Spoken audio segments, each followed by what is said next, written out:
सिक्काको दुईटा पाटो महत्त्वपूर्ण भए जस्तै रथका दुईटा पाङ्राहरूको अति नै महत्त्व रहेको हुन्छ रथ गुड्नका लागि। त्यस्तै गर्न यो प्रकृतिमा दिन र रात देख्नुहुन्छ, दिन र रात त हुनैपर्छ। दिन छ भने रात हुन्छ, रात छ भने दिन हुन्छ। त्यसरी साथीहरू हामीले आफ्नो जीवनमा चाहिँ दुःख र सुख हेर्न सक्छौँ। दुःख छ भने सुख पनि छ, सुख छ भने दुःख पनि छ। भनिन्छ सुखमा हामी चाहिँ मातिनु हुँदैन र दुःखमा चाहिँ हामी आतिनु हुँदैन। धेरै नै बुद्धिमत्ताको साथ हामीले आफ्नो जीवनलाई अगाडि बढाउनु पर्ने हुन्छ।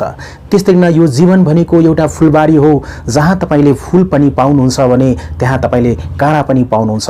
अब चाहिँ हामीले काँडाबाट विभिन्न प्रकारको ज्ञान गुणका कुराहरू सिक्नुपर्ने हुन्छ। जीवनमा धेरै कुराहरूको अनुभूति गर्नुपर्छ गहिराईमा डुबेर, र त्यस्तै गर्न फुलहरूलाई हामीले सिच्नुपर्ने हुन्छ, गोडमेल गर्नुपर्ने हुन्छ। हामीले बेला बेलामा पानी दिनुपर्ने हुन्छ र फुललाई चाहिँ ढकमक बास्ना आउने खालको चाहिँ बनाउनु पर्ने हुन्छ आफ्नो फुलबारीमा चाहिँ। त्यस्तै गर्न हामीले आफ्नो जीवनलाई अगाडि बढाउनु पर्ने हुन्छ। नमस्ते, म हुँ अनिक, धरानकी मायालु दोस्रो एपिसोडमा यहाँलाई हार्दिक स्वागत छ। आउनु साथीहरू, आजको यो भिडियोमा पनि यहाँहरू माझ चाहिँ एउटा शीर्षक लिएर उपस्थित भएको छु। आजको शीर्षक रहेको छ तिम्रो खुसीमा बाँच्नेछु। प्रशंसा गर या घृणा गर, खरबौं मान्छेहरूमा केवल तिमीलाई नै रोजे। ताली बजाओ या गाली गर, मुटुको धड्कन अनि यौवन तिमीलाई नै सुम्पे। मुटुको धड्कन अनि यौवन तिमीलाई नै सुम्पे। प्रेम कथामा ठुला ठुला युद्ध भएको देखेको छु। प्रेम कथामा ठुला ठुला युद्ध भएको देखेको छु, तर बिछोड कहाँ हुन्छ र। प्रेम तपस्यामा सारा सर्वस्व लुटेको देखेको छु। प्रेम तपस्यामा सारा सर्वस्व गुमेको देखेको छु, तर रीतिने कुरा कहाँ हुन्छ र। तर रीतिने कुरा कहाँ हुन्छ र। साथ देऊ या धोखा देऊ, समाज र परिवारको त्यो कडा नियम तोडे।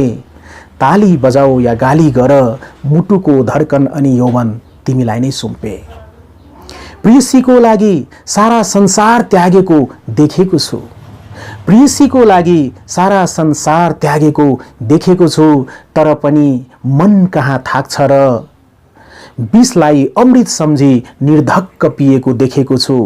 विषलाई अमृत सम्झी निर्धक्क पिएको देखेको छु, तर पनि प्रेमी कहाँ मर्छ र। तर पनि प्रेमी कहाँ मर्छ र। खुसी देऊ या पीडा देऊ, प्रेम विद्रोही आफन्तहरूको कपटी जाल तोडे। ताली बजाऊ या गाली गर, मुटुको धड्कन अनि यौवन तिमीलाई नै सुम्पे। याद गर या खिसी गर, प्रेम रथ चढी मिलन स्थल पुग्ने निर्धो गरे। याद गर या खिसी गर, प्रेम रथ चढी मिलन स्थल पुग्ने निधो गरे। स्वीकार गर या तिरस्कार गर, प्रेम प्रसङ्गको सारा निर्णय तिमी माथि छोडे। प्रेम प्रसङ्गको सारा निर्णय तिमी माथि छोडे। धन्यवाद छ साथीहरू। यो भिडियो यहाँहरूलाई कस्तो लाग्यो पक्कै पनि यो भिडियोको बारेमा चाहिँ कमेन्टमा हामीलाई जानकारी गराउनुहोला साथीहरू। आफ्नो कमेन्टमा आफ्नो विचार चाहिँ लेख्नुहोला र त्यस्तै गर्न यो भिडियोलाई लाइक गर्नुहोला र सेयर गरिदिनुहोला। अन्तमा छुट्ने बेलामा यहाँहरूलाई सानो अनुरोध गर्न चाहन्छु, ओनिक अज्ञात युट्युब च्यानललाई सब्स्क्राइब गरिदिनुहोला र त्यस्तै नै बेल आइकनमा प्रेस गर्न नबिर्सिनुहोला नयाँ नयाँ भिडियोहरूको नोटिफिकेसन सबभन्दा पहिले प्राप्त गर्नको लागि। यहाँहरूको समय एकदम नै शुभ होस् भन्दै आजको यो भिडियोबाट बिदा लिन चाहन्छु। Thank you so much.